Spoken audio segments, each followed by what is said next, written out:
what is the bottom line of making a good speech? For me, this one is so easy. The speaker, they tell their idea, and then the audience, they get their idea. The simplest questions that we can answer. But the fact is, when I've been educating the kids, helping them to go to the bigger stage, to make the public speaking, and I see most of them are not doing the same thing. In most of the education center, we see that the students, they were not actually telling the ideas they really like to share. Most of the time, it's been written by the teacher. So, they are not exactly telling their idea. And also, the audience, they would not like to sit here. They would not like to sit there to listen to their idea, because most of the time it's boring. So the audience is gone. So what is the meaning of making this speech? There's no meaning to make this speech. Ladies and gentlemen, my name is Juno. I'm a public speaking coach for 8 years. You can see it here. These are my working scenario, and it's not my first time to be on the TED Talk. It's my third time.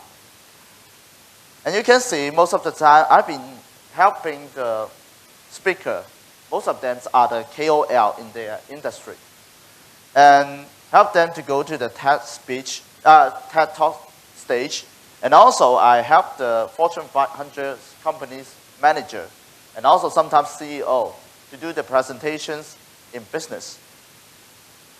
And 3 years ago, when my son came into life, I decided I quit my job. I became a public speaking coach for the kids. Today I want to share this story to you. I want to share this idea to you is because 2 months ago, something happened to me, and this thing, it really left a really great impression on me.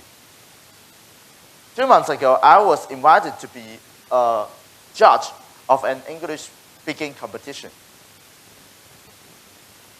There was a time I was sitting there, become a judge, and then I saw a teacher who is leading a group of students join this competition.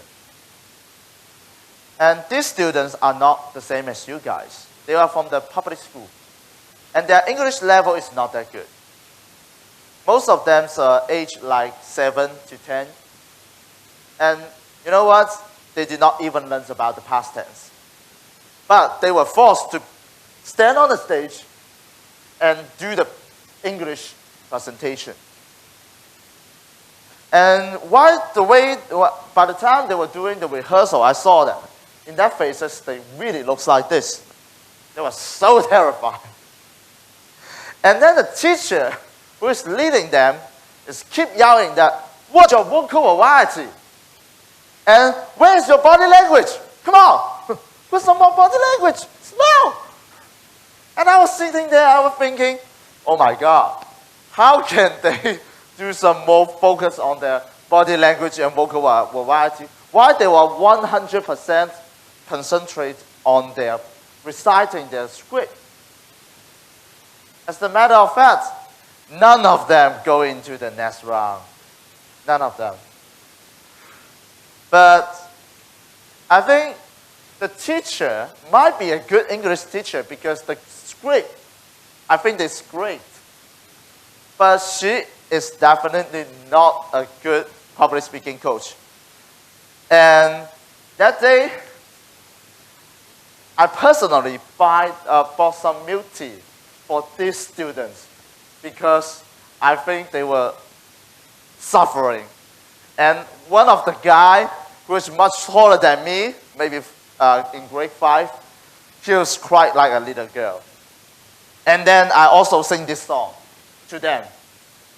I love you, you love me. 蜜雪冰城 tastes so sweet. I tell you, listen to me, making speech is so easy. The reason that I want to sing this weird song is because I just don't hope the next time when they come to the stage, they will think that making speech is a nightmare. I hope the next time when they are on the stage, maybe they could still remember a teacher who is singing some weird song. And also, the milk tea tastes so sweet. The next time I hope them when they go to the stage. So I was hoping to protect them. Like I said, the English teacher might be a good English teacher, but she might not be a good public speaking coach. It's because she evaluates the students in this 5 dimensions. She evaluates in this 5 dimensions. The first one is called the values of the topic, whether it's necessary to listen to this idea, right? And the second one is the logic of the speech, whether it's easier to understand by a fluent logic, and also the accuracy of the language. Last but not least, vocal variety and the body language. Yeah, she cares so much about these two. But this is actually not the way that we measure kids while they were doing the public speaking. This is the way we measure an adult. This is what we call the 5 dimensions of adults' presentation skill set. It's for adults. It's not for kids. But for kids, it's not totally different. But there's one more dimension which is so important. Listen, this dimension is called the desire of sharing idea. The desire of sharing idea. At least they want to talk, right? Otherwise, you cannot force a student to come to the stage, force them to make the presentation. They could just stand there without saying anything and being embarrassed. Not only him, but also the audience, right? So you cannot force them to do that. And this occurred to me, so something also happened to me. It's maybe about 2 years ago. I had a student, his name is Jackie. By the time when I met Jackie, I was meeting him in his big house.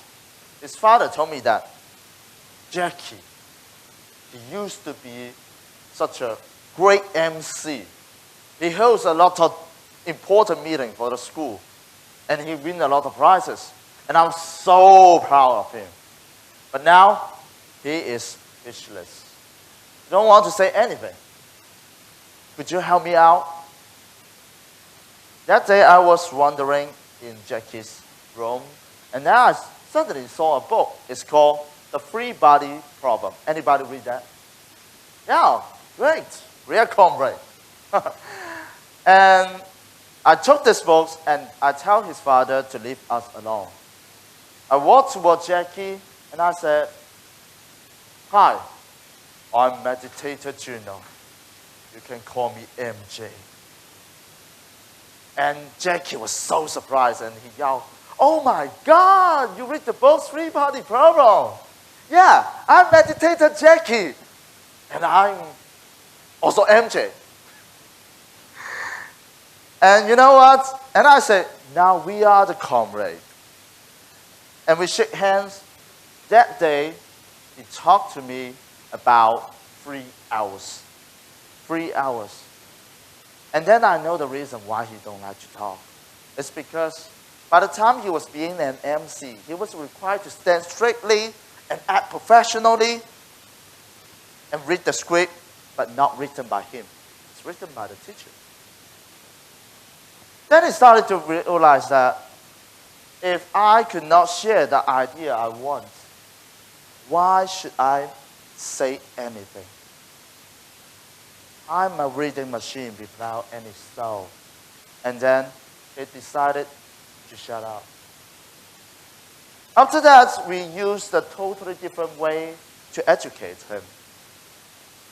Say whatever you want to say on the stage, okay? Do whatever you want to do on the stage. Just keep yourself happy, okay? And then he asked, "Oh, can I write down some rap song in my script?" I said, "Okay, if you want. Remember, to rhyme in the last word, okay? And then he asked me, I love Pokemon so much. Okay, I said, maybe you could put on a dancing Pikachu while you are changing your slide on the PPT. And so on. And after that, now he's preparing his competitions for the national level. And he write down a rap song into that. In every sentence, in the beginning of every sentence, there is a word. We combine them together, and I saw his ambition. This sentence is that I want to take the national champion. Yeah, he's so ambitious because he's well protected. He say whatever he wants, and that's a way to help them. In this case, we all know that the DSI, the desire of sharing the ideas, it is the most important part. While our kids is doing the public speaking, and it's the first step.